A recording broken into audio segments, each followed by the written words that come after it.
Oh, athletic. I'm your wide receivers coach, Terrence Samuel. Here with us and an athletic Michael Swain. We'll let Zach start us off. Oh, he gets to start after that. You guys got a pretty seemingly high-profile addition in Doug this offseason. Looks like a guy who can play. What's your breakdown of working with him and what he can bring to the team?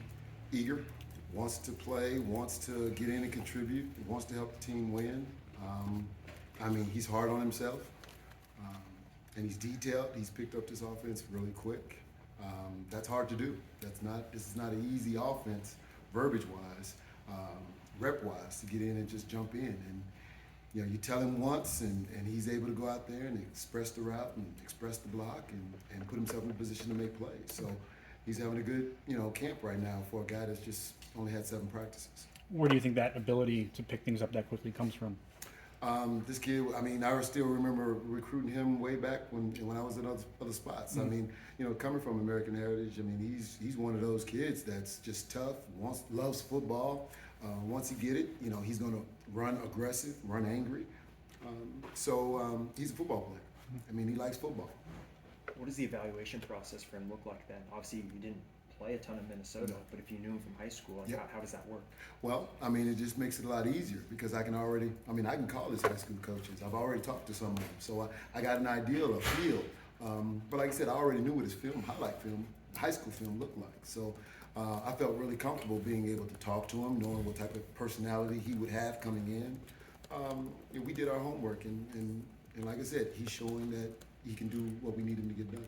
And from Tanaka Scott, what have you seen from him? He's just a big, physical, imposing guy, and he's getting better, growing. His football IQ is growing. He's making more plays. He's always played aggressive. When he starts to really use that body and start to play basketball to some extent on the football field with it, he's going to continue to grow and should continue to get better. Should make some plays. Yeah. How has he developed since you got here? Oh, shoot. To put a percentage on it, it's a big percentage. He's wanted to get better. From where he was in the spring, stumbling through it, newborn calf type of deal, and now he's running, I won't say thoroughbred, but he's out there running around and putting himself in a position to make plays consistently. That's what you want out of guys that come out of the spring, come back, in the camp with some confidence, definitive in their answers and how they want to make plays, how they want to position themselves to make plays. And he's doing that now. So sometimes now it's just kind of like, all right, I'm going to take the reins off of it and let you run wild a little bit. But he's not there yet. And you mentioned the physicality part at the start. When you think about speed with him, I think at the high school level at least, what do you feel like he brings to the wide receiver room? Well, he's physical, he's imposing, and he's aware of that. I don't have a problem with Tanaka saying that, he wants to go and get in somebody's face and be physical and physically dominate. Anytime you have guys like that in your room, you don't want to squash it. You want to make sure that it does it at the right time. Don't cause us penalties and things of that nature. But you want that to just make it efficient at how he attacks the corner.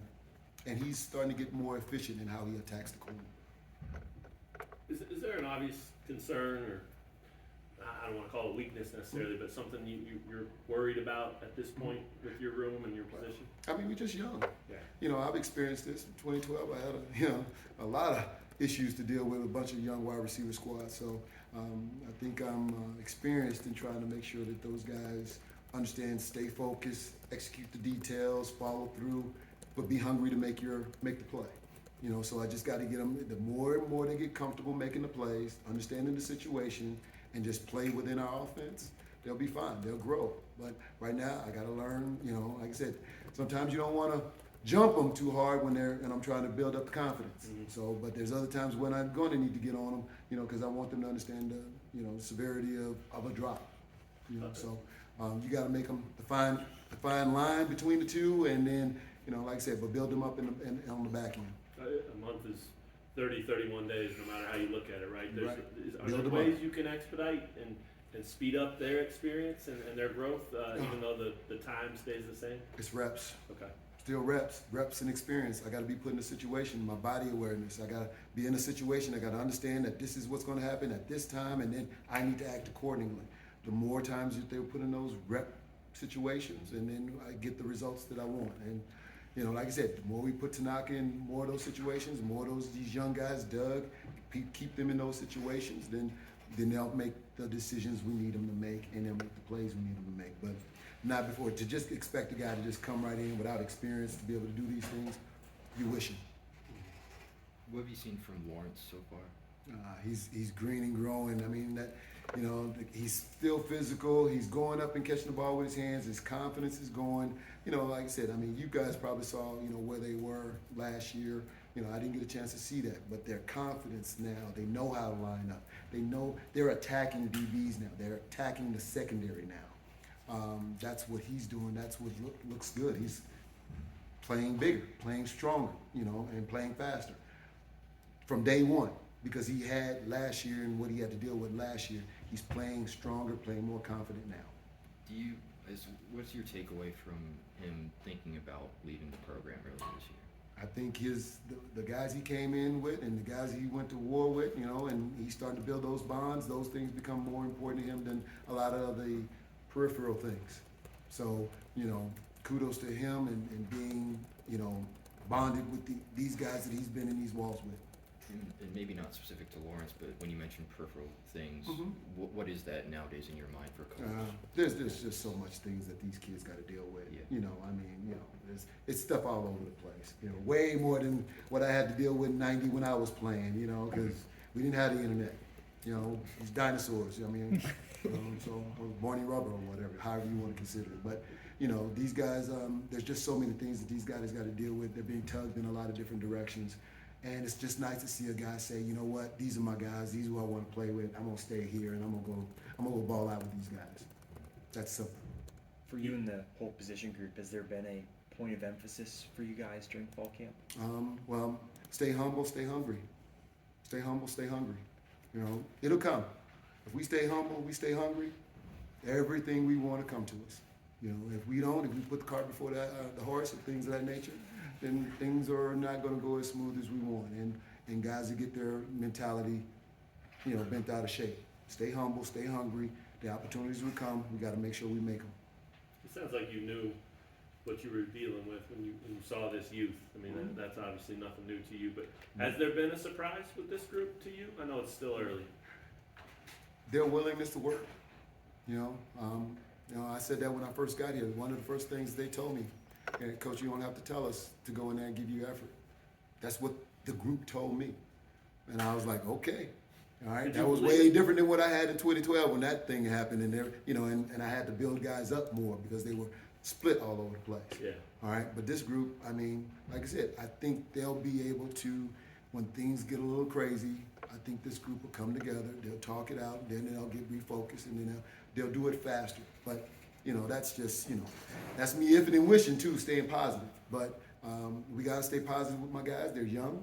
And like I said, no matter what, I'm going to keep trying to put my arm around them, bring them over the house, shove some pizza down their throat, and then, you know, like I said, make them feel better about themselves. You said they told you that as a group. Was there an elected spokesperson? Did one guy say it, or did they all say it? Several, from Luke to LJ, you know, I mean, they all, you know, from Skinner, I mean, they all said effort is very important to them, and they're gonna give that part of it. They want to make sure that when that ball hits the suburbs, that somebody's blocking, somebody's doing the right things, and I always say the suburbs, I mean the wide receivers in the suburbs. Inner city, we don't mess with the inner city. So, you know, we just try to make sure that we do the best we can and make sure that the ball gets to the end zone. You mentioned back in the spring you like coaching guys who have a chip on their shoulder. Yes. Do you feel like these guys do? Oh, yeah. Well, I feel like this entire team does. You know, when you see that, when you see guys that understand that I may have not been recruited highly, and, I'm in a situation where I'm trying to earn playing time. They're hungry. They want to win. Shoot, hey, like I said, I've had a lot of success with guys that have that look in their eyes. So I do see these guys having that same mentality. How can you channel that? Tell them to go get the damn ball. You don't want to make this complicated. Games isn't complicated. You know, if you go into it with a mentality of, you know, don't be passive, you know, try to keep the game as simple as you possibly can so you can play aggressive. The wide receiver game is not about being overly complicated. It's about playing fast and then attacking the ball or attacking the defender in regards to a blocking situation. So, you know, as long as I can simplify it, make them to where they can just attack and be natural and go and flow, then things are going to be good. He's going to be real good. Torrey Loughlin's someone who's been very versatile sort of talent for this team. I know that you're just here this year, didn't see him last year, but and he's with the running backs. But do you see that at all? Oh, ball skills. I mean, change of direction. I mean, he's got it. I mean, I don't get to put my hands on him, you know, but you know, I know that at a moment's notice, I know he's got the ability to come out there and help. So the kid is athletic, and you need athletic guys that have chips on their shoulders, and I perceive him to be one of those guys that have a chip on the shoulder as well. Maybe you thought about going Jonathan and being like, hey man, can I just have him for the day? No. I want to make sure my guys, you know, the ones that got in the room first, you know. You always keep the genie in the bottle, and then, you know, you get to make a wish when you pull it out. What has Luke brought to the group, kind of in your time here? I mean, he's the leader. I mean, he understands situation. He's played in games. I mean, he has that. Like I said, when you talk about having a chip on his shoulder, I mean, he's got a chip on his shoulder. You know, I think he really, really wants to show that he can play at an elite level. Whether or not I believe he can, whether or not you guys believe he can, as long as he keep believing that that's his level that he wants to achieve, then I'm gonna keep pushing it out there and making him believe it until he gets what he wants out of this opportunity. That's what the coach is supposed to do. So he's moving in the right direction, and there's a lot of trust there right now for him. Hey, Terrence, with the loss of Kwame, how important is it for there to be the guy, like a guy that the quarterback looks to? I mean, I've been in several situations where, you know, you can do it by committee.